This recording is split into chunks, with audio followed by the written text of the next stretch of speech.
हाँ जी, तो क्या क्या पढ़ लिया अब तक हमने, रिवीजन करें एक बार उसका। भारत में सबसे पहले आए पुर्तगाली, उसके बाद आए डच, फिर आए इंग्लिश, फिर आए डेनिश, फिर आए आपके फ्रेंच और उसके बाद आए स्वीडिश। 1487 में Bartholomew Diaz cap of good hope की खोज कर लेता है।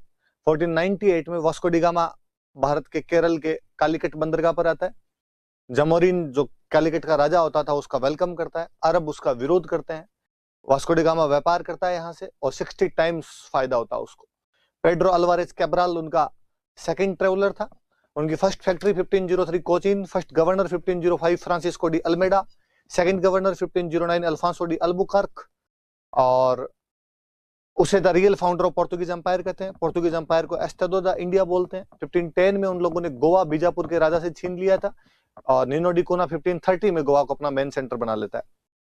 लेकिन पुर्तगाली भारत में स्टेब्लिश नहीं हो पाए क्योंकि एक तो अरबों ने उनका विरोध कर दिया था, उनको ब्राजील में गोल्ड माइंस मिल गई थी, उनकी रिलीजियस इंटॉलरेंस पॉलिसी की वजह से इंडियंस खिलाफ हो गए थे। अल्बुकर्क ने जब पुर्तगालियों को भारतीय महिलाओं से शादी के लिए प्रोवोक किया तो इस वजह से भी भारतीयों से नाराज हो गए थे। फिर भी उन्होंने जो समुद्र पर अधिकार करके अपनी जो नीति अपनाई थी उसे ब्लू वाटर पॉलिसी कहते हैं। समुद्र में किसी भी एक्टिविटी के लिए बेसिकली हिंद महासागर अरब सागर वाले इलाके में उनसे परमिशन लेनी पड़ती थी, परमिशन राइटर कार्ड्स कहलाता था। और अपने जहाजों के साथ में भारतीय जहाजों को भेजते थे, इसको अर्मडा सिस्टम कहा करते थे। बड़े जहाज बनाने शुरू किए थे। तंबाकू, मक्का, आलू, मिर्च, इन सब की खेती भारत में उन्होंने शुरू की थी। 1556 में गोवा में प्रिंटिंग प्रेस लगाई थी उन लोगों ने और एक नई आर्किटेक्चर की स्टाइल लेकर आए थे, गोथिक, जिसके अंदर पॉइंटेड आर्च होती है, एलिवेटेड रूफ्स होती है, डीप डेकोरेशन होता है। 1542 में आपके अल्फांसो डिसूजा के साथ सेंट जेवियर भारत में आया था। फिर हम कल डच पढ़ रहे थे। 1596 में कार्नेलियन डे हस्तमान पहला डच एक्सप्लोरर था। 1602 में डच ईस्ट इंडिया कंपनी बनी। 1605 में उनकी पहली फैक्ट्री बनी थी जो कि थी आपकी मसूलीपट्टनम, और उनकी सबसे मुख्य फैक्ट्री थी चिंसूरा। और भी थी उनकी भारत में अलग अलग जगह पे, बंगाल में, इस पूर्वी तट पर कई फैक्ट्रियां थी, पर मुख्य केंद्र उनका चिंसूरा था। फिर 1759 के अंदर अंग्रेजों के साथ वेदरा के युद्ध में वो हार जाते हैं। चिंसूरा के पास में वेदरा नाम की जगह थी, उन्हें अपने बोरिया बिस्तर उठा के इंडोनेशिया जाना पड़ा और फिर वहां पर मसालों का बिजनेस शुरू कर लिया था उन लोगों ने। हमने अंग्रेज शुरू कर दिए थे कल, और हमने पढ़ा जॉन मिडेनहॉल 1599 में आने वाला पहला अंग्रेज था। 31 दिसंबर 1600 को अंग्रेज ईस्ट इंडिया कंपनी की स्थापना हुई, जो कि एक प्राइवेट कंपनी थी। इसके 217 शेयर होल्डर थे। इसका पूरा नाम था the governor and company of merchants of London trading into east Indies, या उसका शॉर्ट नेम था मर्चेंट एडवेंचर्स। एडवेंचर वाला जो एडवेंचर होता है वो शायद कल स्पेलिंग मिस्टेक रही होगी, तो आप एडवेंचर वाला कर लेना वो। और उसके बाद में हमने पढ़ा कि जो क्वीन एलिजाबेथ थी उसने उनको कहा कि आपको 15 साल का ट्रेड दिया जाता है, वहां पे मोनोपोली दी जाती है। कालांतर में ईस्ट इंडिया कंपनी यहाँ पे ट्रेड भी करती थी और धीरे धीरे अपना शासन भी करने लग गई थी। तब उसके फिर 20-20 साल उसका बढ़ाया करते थे टर्नओवर जो था। उनका जो किंग जेम्स था वो अपने जहांगीर के दरबार में 2 एम्बेसडर भेजता है, सर टॉमस, पहले आपके कैप्टन हॉकिंस और फिर sir Thomas Roe. Captain Hawkins फारसी भाषा जानता था, 400 का मनसबदार भी बनाया गया, बट ट्रेड रिबेट लेने में असफल रहा, जबकि टॉमस रो को ट्रेड रिबेट मिल गई थी। उसके बाद हम पढ़ रहे थे कि 1608 में सूरत में हेनरी मिडल्टन उनकी फैक्ट्री लगाता है, लेकिन कामकाज वहां पर शुरू नहीं हो पाया क्योंकि सूरत के व्यापारियों ने विरोध कर दिया। ऐसा करने के लिए उन्हें पुर्तगाली उकसा रहे थे। फिर वो 1611 में मसूलीपट्टनम में अपनी पहली फैक्ट्री लगाते हैं, जो कि उनकी ईस्टर्न कस्ट पे पहली फैक्ट्री थी। उसके बाद आपके 1632 के अंदर जो गोलकुंडा का सुल्तान था उनको 500 पगोड़ा में गोल्डन फरमान जारी कर देता है। 1633 में वो उड़ीसा के हरिहर के अंदर फैक्ट्री लगा लेते हैं। 1639 में वो गांव खरीदते हैं चेन्नई, नाम बदल कर करते हैं मद्रास, और फोर्ट सेंट जॉर्ज जो कि फ्रांसिस डे ने स्थापित किया था उसकी स्थापना। 1651 में शाह सूजा बंगाल का गवर्नर ग्रेवियन वंटन को बंगाल में ट्रेड की छूट देता है और वहां पर हुगली में ब्रिज में एक फैक्ट्री लगा लेता है। उसके बाद 1661 में चार्ल्स की शादी कैथरीन बेंग्रेजा जो कि पुर्तगाली राजकुमारी थी उससे हुई और बॉम्बे दहेज में मिला। 1668 में बॉम्बे 10 पाउंड एनुअल जो रेंट था उस पर आपके ईस्ट इंडिया कंपनी को दे दिया गया और गेराल्डंगियार ने यहाँ पर फैक्ट्री बनाई। 1698 में वो 3 गांव खरीदते हैं, कलिकाता, सुतानाती और गोविंदपुर, और यहाँ पर फोर्ट विलियम की स्थापना करते हैं। जॉब चारनाक वो फाउंडर था और चार्ल्स आयर जो था उसका पहला गवर्नर बनाया गया। 1717 में मुगल बादशाह फर्रुख शेर से मिलने के लिए जॉन सरमन गया, साथ में डॉक्टर विलियम हैमिल्टन और ख्वाजा शहूर्द जो कि एक आर्मेनियाई ट्रांसलेटर था उसको साथ में लेके गया। और फर्रुख शेर ने उनको कहा कि 3000 में बंगाल का ट्रेड, 10,000 में सूरत पोर्ट का ट्रेड, बॉम्बे मिंट के सिक्के चलेंगे और कलकत्ता के आसपास में तुम जितनी चाहो जमीन खरीद सकते हो। हिस्टोरियन ओम्स कहते हैं कि ये कंपनी के लिए मैग्ना कार्टा था। आगे शुरू करते हैं। पढ़े हमने कि सबसे पहले आए थे पुर्तगाली, फिर आए थे डच, फिर आए थे अंग्रेज, 3 पढ़ लिए। अब आए डेनिस। डेनमार्क के लोगों को डेनिस बोलते हैं। जो डेनमार्क के बंदे हैं वो क्या कहलाते हैं, तो डेनिस कहलाते हैं। 1616 में उन लोगों ने फैक्ट्री बनाई। याद रखना है उनका भारत में जो मुख्य केंद्र था वो था श्रीरामपुर। पुर्तगालियों का मुख्य केंद्र गोवा, डचों का मुख्य केंद्र चिंसूरा, अंग्रेजों के 3 मुख्य केंद्र कलकत्ता, मद्रास और बॉम्बे, इनमें भी सबसे मुख्य कलकत्ता, उनका मुख्य केंद्र श्रीरामपुर। याद रखना नाम, बंगाल में जगह है श्रीरामपुर नाम की, आगे और काम आएगी तब मैं पूछूंगा श्रीरामपुर नाम हमने पहले कहां पढ़ा था। पर भले थे बापड़े, इनको लगा कि यार इंडिया में पार पड़नी नहीं है, थोड़े दिन तो बिजनेस किया, फिर 1853 में कहा कि भाई साहब बेचना है, कोई खरीद रहा तो आ जाओ। अंग्रेज थे देश के अंदर, अंग्रेजों का साहब हमें दे दो, अंग्रेजों को बेच बाच के अपने वापस डेनमार्क चले गए, दूध बेचेंगे मजे करेंगे अपने, तो डेयरी उद्योग है वहां पर ज्यादा अच्छा सा। 3 बातें याद रखनी। 1616 में ईस्ट इंडिया कंपनी बनाई, श्रीरामपुर उनका मुख्य अड्डा था, 1853 में बेच बाच के वापस चले गए, और कोई याद रखने वाली बात ही नहीं। यूरोप का दादा उस टाइम हुआ करता था फ्रेंच, फ्रांसीसी जो थे वो यूरोप के नेता हुआ करते थे। उनको थोड़ी सूचना लेट मिली कि यार ऐसा ऐसा भी कुछ चल रहा है क्या, पर जब उनको पता चला तो उनके राजा हुआ करता था लुई 14वां। उनके ये काम ठीक है, उनके सारे राजाओं के नाम लुई है, याद नहीं करने पड़ते, Louis first, Louis second, Louis third, Louis fourth, Louis fifth, सारे लुई लुई लुई लुई है उनके। तो लुई 14वां राजा था, और लुई 14वां का जो निर्मला सीतारमन था उसका नाम था कोलबर्ट। उनका जो वित्त मंत्री था, जो फिनेंस मिनिस्टर था उनका, उसका नाम कोलबर्ट था। और कोलबर्ट ने कहा कि किंग लुई अपने को भी तो कंपनी बनानी चाहिए, इंडिया में जाके बिजनेस करना चाहिए। उसने कहा बनाओ। तो इन लोगों ने भी भाई आपके 1664 में ईस्ट इंडिया कंपनी की स्थापना की। पर राजा बना रहा है इसलिए ये गवर्नमेंट फैक्ट्री है, ये याद रखना भाई कि किस प्रकार की फैक्ट्री थी, ये गवर्नमेंट फैक्ट्री हुआ करती थी, सरकारी कंपनी थी एक, सॉरी फैक्ट्री क्या, कंपनी।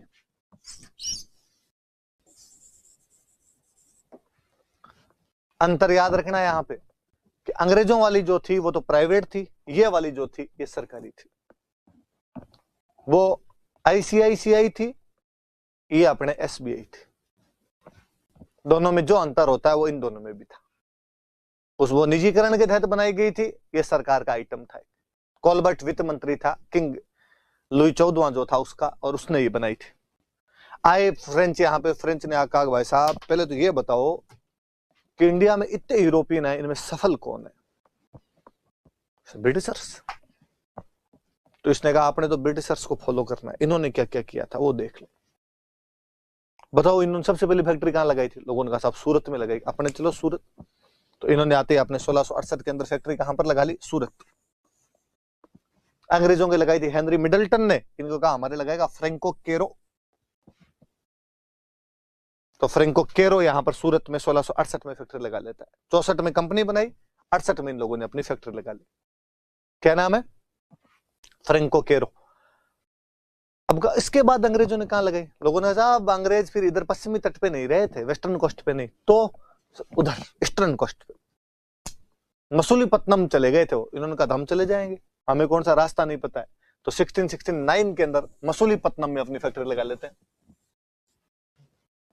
लोगों ने कहा ऐसे अंग्रेजों ने ना कोई आपकी तरह नहीं किया था, एक एक फैक्ट्री ने लगाई, गांव खरीद लिया था साउथ में पूरा, चेन्नई खरीद के मद्रास बना दिया था। इन्होंने कहा हम खरीद लेंगे, इसमें क्या बड़ी बात है। और 1673 में एक गांव खरीद लेते हैं पुद्दुचेरी, और इनसे पुद्दुचेरी बोला नहीं गया तो इसलिए इन्होंने नाम चेंज कर दिया पौंडीचेरी, और पौंडीचेरी बना लिया इसको। अब का हमारा मुख्य अड्डा तो पौंडीचेरी। इसकी स्थापना कौन करेगा? तो फ्रेंको मार्टिन। और यहां इन्होंने फोर्ट वोट बनाए। फोर्ट का नाम क्या रखें? कंपनी सरकारी, कंपनी राजा की, तो राजा का नाम रखना पड़े भाई। राजा का नाम क्या? लुई, तो फोर्ट का नाम क्या? लुई। उनके तो Fort Saint George, Fort William, इन वाला सिंपल अपने फोर्ट लुई। सारे फ्रेंको है। सूरत वाला फ्रेंको केरो है, ज्यादा फ्रेंको जाया करते थे सबसे, ये फ्रेंको मार्टिन है आपके। 1668 सूरत में फैक्ट्री, 1669 मसूलीपट्टनम में फैक्ट्री, 1673 में पुद्दुचेरी खरीद के पौंडीचेरी बना दिया। 1954 तक यही थे। देश की आजादी के बाद भी फ्रेंच का कब्जा ही था, बाद में छोड़ के गए थे पौंडीचेरी।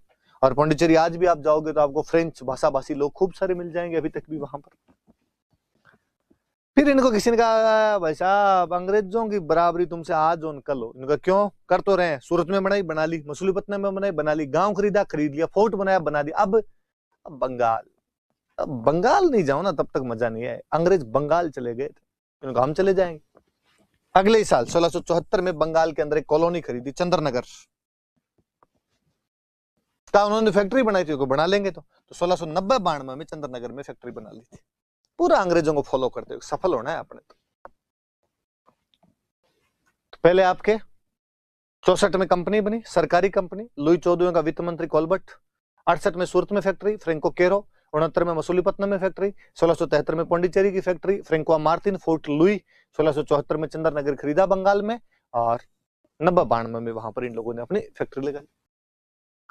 सबसे लास्ट में स्वीडिश आए, तब तक खरबूजा कट चुका था 1731 में। तो इसको लगा यार इंडिया में तो क्या ही करेंगे अपने, तो इन्होंने कहा छोड़ो इंडिया, गोली मारो, अपने तो चाइना के साथ बिजनेस करेंगे। तो स्वीडिश ईस्ट इंडिया कंपनी अपने साथ बिजनेस ही नहीं करती थी। ये बिजनेस किसके साथ में करते थे, चाइना के साथ में करते थे। नाम फिर भी ईस्ट इंडिया कंपनी थी। तो अब आए जरूर थे यहाँ भारत के अंदर, छोटा मोटा कोई व्यापार किया, पर इनका जो डंका व्यापार था वो किसके साथ में हुआ करता था, चाइना के साथ। तो Portuguese, Dutch, English, Danish, French, Swedish पढ़ लिए कौन कौन कैसे कैसे आए थे। अब हम पढ़ रहे हैं पुर्तगाली, पोर्तुगीज, ब्राजील में मिल गया सोना इसलिए उधर चले गए। इंडिया के अंदर कोई एक्सपेंशन नहीं, गोवा लेके बैठे हुए अपना, छोटी मोटी फैक्ट्री अपनी कोचिन कालीकट के अंदर लगा रखी। डच, अंग्रेजों ने बोरिया बिस्तर गोल करके इंडोनेशिया भगा दिया, अंग्रेज बैठे हैं। डेनिश, अंग्रेजों को ही बेच बाच के चले गए। स्वीडिश, चाइना में चले गए। अंग्रेजों को फॉलो कौन कर रहा है, फ्रेंच। तो अब दो राइवल कौन बचे इंडिया के अंदर, एक तो इंग्लैंड और एक फ्रांस, एक दूसरे के ट्रेडिशनल राइवल थे वो। कहते हैं यूरोप में भी इन दोनों देशों की बनती नहीं थी, मतलब वैसे नहीं बनती थी जैसे भारत और पाकिस्तान की नहीं बनती वैसे। इवन ये और था कि इंग्लैंड और फ्रांस दुनिया में जगह जगह कब्जा किए बैठे हुए थे, सब महाद्वीपों में कब्जा था, अमेरिका महाद्वीप में भी कब्जा, अफ्रीका में भी कब्जा। और इंग्लैंड और फ्रांस के बीच में कभी भी लड़ाई हो जाती, मान लो यूरोप में ये लड़ लेते किसी बात को लेकर, तो दुनिया में जहां जहां इंग्लिश और फ्रेंच रहते थे वो आपस में लड़ लेते, कि वहां लड़ रहे हैं तो यहां भी लड़ेंगे। इस बात को यूं मान लो कि भारत और पाकिस्तान के लोग इंग्लैंड में रहते हो और कभी भारत और पाकिस्तान के बीच में यहां लड़ाई हो जाए, तो अपने जो इंडियन और पाकिस्तानी एक दूसरे को ठोक ठाक ले वहां पे। ऐसे अंग्रेजों और फ्रांसीसियों के बीच में राइवलरी हुआ करती थी, आपस में इनकी बना नहीं करती थी। तो अब इन दोनों के बीच में स्वाभाविक है लड़ाई होगी। एक चद्दर में दो दरवेश नहीं सो सकते, एक म्यान में दो तलवारें नहीं रह सकती। अब दो तलवारें थी, एक तलवार अंग्रेज, एक तलवार फ्रेंच, इनके बीच में लड़ाइयां हुई। हम पढ़ेंगे एंग्लो फ्रांसीसी संघर्ष। ये हिंदी वालों ने आंग्लो लिख दिया, आंग्लो नहीं है भाई, आंग्ल है। अंग्रेजों को आंग्ल कहते हैं, या तो अंग्रेज लिख लेना या आंग्ल लिख लेना। आंग्ल फ्रांसीसी संघर्ष, या इसने एक नाम और लिखा देखो, कर्नाटक संघर्ष। कर्नाटक संघर्ष, सुनना मेरी बात को, गौर देना इस बात पे। तमिलनाडु के अंदर एक रियासत का नाम था कर्नाटक। किसमें, अब का राज्य कौन सा, तमिलनाडु। वहां पर एक रियासत कौन सी, कर्नाटक। इसका मतलब बच्चों कर्नाटक कर्नाटक में नहीं था। जो आपका आज का कर्नाटक है उसमें यह कर्नाटक नहीं आता था। यह कौन सी रियासत में आता था, तमिलनाडु रियासत। एक छोटी सी रियासत हुआ करती थी, कि जैसे अपने राजस्थान था तो इसमें रियासत मेवाड़ मारवाड़ से रियासत थी, बाद में राजस्थान बना, वैसे तमिलनाडु वाली जो आज की टेरिटरी है इसमें एक रियासत होती थी कर्नाटक। और इस कर्नाटक की राजधानी हुआ करती थी अरकाट। अंग्रेजों के और फ्रांसीसियों के बीच में वहां पर 3 युद्ध हुए, इसलिए उनको 3 कर्नाटक युद्ध कहा जाता है। सिंपल कोई पूछेगा कर्नाटक युद्ध किस किस के बीच में हुए थे, अंग्रेज तथा डचों के बीच, अंग्रेज तथा फ्रांसीसियों के बीच, डचों तथा पुर्तगालियों के बीच, डचों तथा स्वीडिश के बीच। आप बता दोगे किसके बीच में हुए, अंग्रेज तथा फ्रांसीसियों के बीच। कोई ये भी पूछ सकता है अंग्रेज ईस्ट इंडिया कंपनी और फ्रांसीसी ईस्ट इंडिया कंपनी के मध्य कितने युद्ध हुए थे, 3 युद्ध हुए थे। कोई ये भी कह सकता है कि अंग्रेजों तथा फ्रांसीसियों के बीच जो 3 युद्ध हुए थे वे भारत में कौन सी रियासत में हुए थे, कर्नाटक में हुए थे, इसलिए उनको क्या कहा जाता है, तो कर्नाटक युद्ध कहा जाता है। समझ में आएगी बात। युद्ध कितने, 3 हो कहां पर रहे हैं, कर्नाटक रियासत। कर्नाटक की राजधानी अर्काट। कर्नाटक अब कहां पड़ता है, ये जो रियासत थी, तमिलनाडु। आगे 3 बातें समझ में आपकी। अब पढ़ते हैं आगे, एक एक का पोस्टमार्टम करते हैं। पहला कर्नाटक युद्ध लेके आ जाओ, सन याद रखना थोड़ा सा, 46 से 48 के बीच में पहला कर्नाटक युद्ध हुआ। क्या रीजन रहे होंगे? रीजन था ऑस्ट्रिया। एक देश पड़ता है यूरोप में, ऑस्ट्रिया एक देश है, राजतंत्र हुआ करता था यूरोप में भी, उस टाइम राजा बना करते थे।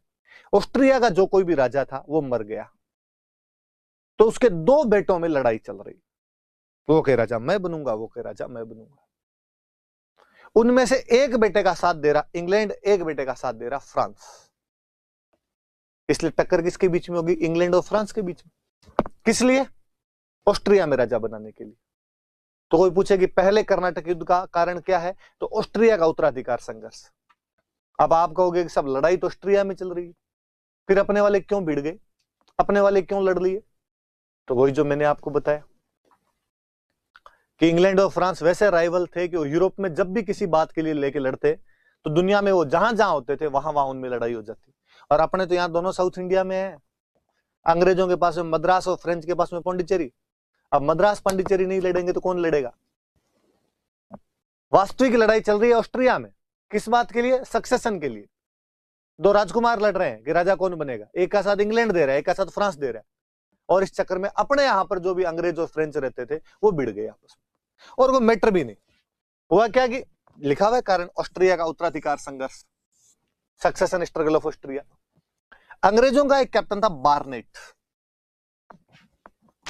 एक दिन बार्नेट मद्रास में खड़ा था आपने, उसने देखा कि यार पास में समुद्र में फ्रेंच शिप जा रहे थे कई, जिन पर फ्रेंच झंडा लगा हुआ था। और युद्ध की स्थिति होती है तो थोड़ा ज्यादा जोश खाए हुए रहते हैं कि भारत पाकिस्तान के बीच में कहीं युद्ध चल रहा है और अपने को पाकिस्तान का झंडा दिख जाए तो अपने जो बाल खड़े हो जाए सारे। वैसे बार्नेट को लगा यार ये फ्रेंच शिप जा रहे हैं, उसने पकड़ लो इनको। अपना क्या लेता है? अरे नहीं पकड़ के लो, लेता कैसे नहीं, इनको बहुत दिनों के फ्रेंच को अपने से यूरोप में लड़ाई करते रहते हैं। और अंग्रेजों के कप्तान बार्नेट ने फ्रांसीसियों के जहाज पकड़ लिए। वैसे भी आज दिन तक दुनिया में सबसे बेहतरीन नेवी यदि किसी देश की रही है तो इंग्लैंड। इंग्लैंड से अच्छी नेवी किसी की कभी नहीं रही। तो अच्छी नेवी थी, वो जाके शिप पकड़ के लेके आ। शिप शाम तक पहुंचे नहीं, पौंडीचेरी नहीं गए। पौंडीचेरी में फ्रांसीसियों का जो गवर्नर हुआ करता था, जो उनका सबसे बड़ा अधिकारी था, उसका नाम था डुप्ले। डुप्ले ने देखा यार शाम हो गई, जहाज आ जाने चाहिए थे, अब तक जहाज आए क्यों नहीं? फोन मिलाया उसने, इधर से बार्नेट ने उठाया। बार्नेट ने कहा भाई डुप्ले बोल। डुप्ले को लगा यार आवाज अपने फ्रेंच वाली नहीं है तो इंग्लिश बोल रहा है, कौन? उसने कहा मैं नेवल कमांडर बार्नेट, तुम्हारे आदमी मेरे कब्जे में है। डुप्ले ने 2-4 गालियां निकाली फ्रेंच में उसको, कैसे पकड़ लिया ऐसे, तुम्हारी हिम्मत कैसे हो हमारी जहाज पकड़ने? बार्नेट ने कहा आवाज नीचे, कुछ करना हो तो कर लेना, पकड़ लिए मैंने तो। बार्नेट जानता था कि नेवी का यदि युद्ध हुआ ना तो जल्दी से तो इनके ताबे नहीं आएंगे अपने, नेवी के युद्ध में तो इनको पछाड़ देंगे। वो नेवी का कमांडर था, उसको लगता था मैं दुनिया की सबसे शक्तिशाली नेवी का कमांडर हूं। डुप्ले मांगता क्या है, इस बात को डुप्ले भी जानता था यार अकेले पार तो नहीं पड़ेगी, अंग्रेज है तो तगड़े। तो जैसे फ्रांसीसियों ने अपनी पौंडीचेरी पर कब्जा कर रखा था, वैसे उन्होंने एक और द्वीप पर कब्जा कर रखा था, मॉरिशस। मॉरिशस एक जगह पड़ती है, वहां पर भी उन लोगों ने अपना कब्जा कर रखा था। अब तो आप मॉरिशस जाओगे तो आपको लगेगा बिहार है, कब्जा कर रखा अपने बिहारियों ने मॉरिशस के अंदर। किसी टाइम में वो फ्रेंच टेरिटरी हुआ करती थी। मॉरिशस के अंदर जो उनका बंदा था उसका नाम था ला बुर्दने। फ्रेंच नाम है भाई, अपने तो क्या करें, ऐसे नाम है ला बुर्दने नाम। डुप्ले ने ला बुर्दने को फोन किया कि भाई लड़ाई होगी, फटाफट यूनिवर्सिटी गेट पे पहुंच जा। आप करते हो ऐसी लड़ाई वड़ाई हो जाती तो बुला लेते हो दोस्तों। डुप्ले ने कहा लड़ाई हुई है, जल्दी से जल्दी पांडिचेरी आ, दोनों भाई भाई मिलके जाएंगे, मद्रास में मिलके पिटेंगे अंग्रेजों को। ला बुर्दने ने कहा भाई तू फोन रख, मैं इधर से पहुंचा। तो डुप्ले किसको बुलाता है? ला बुर्दने को बुलाता है। कहां से बुलाता है? मॉरिशस से बुलाता है। गए दोनों भाई भाई मिलके, मद्रास घेर लिया। बोलो रे, ज्यादा फड़फड़ कर रहे थे। अंग्रेजों ने सरेंडर किया, अंग्रेजों ने हार मानी, अंग्रेजों का काली गाय है तुम्हारी, ऐसे मत करो यार, छोड़ दो। लाबुर्दने दिमाग वाला आदमी था। पहले बातचीत करने के लिए लाबुर्दने अंदर गया। लाबुर्दने ने कहा मैं उधर मॉरिशस से आया हूं, मंगतो तुम्हारे चक्कर में, कितना खर्चा पानी हुआ है, समझ में आती है तुम्हारी बात? अंग्रेजों ने कहा हम खर्चा दे देंगे आपको। उसने खर्चा नहीं, तो ढंग के पैसे दो तब छोड़ के जाऊंगा, ढंग के दे देंगे। अंग्रेजों ने पैसे दिए। लाबुर्दने बाहर आया। डुप्ले ने पूछा हाँ बता क्या हुआ? लाबुर्दने उधर देखे ही नहीं, चुपचाप मॉरिशस की तरफ। डुप्ले ने कहा बात क्या है? उसने कहा अच्छा चलता हूं, अब दुआओं में याद रखना। तब डुप्ले को पता चला यार ये तो पैसे लेके चला गया। अब डुप्ले ने घेर लिया मद्रास को, और डुप्ले ने कहा मुझे भी दो, ऐसे थोड़ी ना होता है। तो कुल मिला के पहले युद्ध के अंदर फ्रेंच अंग्रेजों को हरा देते हैं। उधर मद्रास में अंग्रेजों को हरा दिया, अंग्रेजों से धन इकट्ठा किया, धन लिया उन्होंने।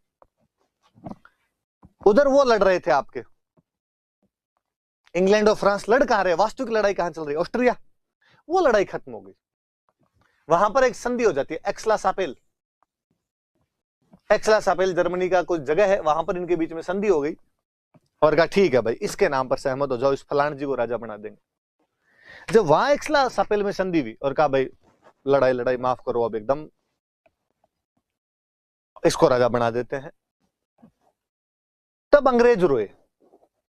और अंग्रेजों ने कहा यहां तो सब माफ करवा रहे हो लड़ाई, वहां हमारे मद्रास को तुम्हारा डुप्ले घेर के बैठा हुआ है। फ्रांसिस का ना ना ना, ऐसा कोई समाचार हमारे पास तो नहीं है, तुम्हारी तो कोई टेरिटरी इंडिया में नहीं घेर रखी, पूछो तुम्हारे डुप्ले कौन। फ्रांसिस ने डुप्ले को फोन किया, डुप्ले कहां है? डुप्ले का मतलब पांडिचेरी। फ्रांसिस का लाइव लोकेशन भेज, करंट लोकेशन भेज अभी कहां की। डुप्ले ने कहा मैं थोड़ा इधर घूमने के लिए आया हुआ था, मैं मद्रास आया था, भाग यहां से। तो इस संधि के बाद में वापस मद्रास अंग्रेजों को दिया और डुप्ले बाद में यहां से चला गया। या कुल मिला के इस संधि द्वारा युद्ध समाप्त होता है और मद्रास अंग्रेजों को वापस देते हैं। तो संधि कौन सी है? एक्सला-सापेल। तो युद्ध शुरू किस घटना से होता है? तो ऑस्ट्रिया का उत्तराधिकार। खत्म किस घटना से होता है? तो एक्सला-सापेल की संधि द्वारा होता है।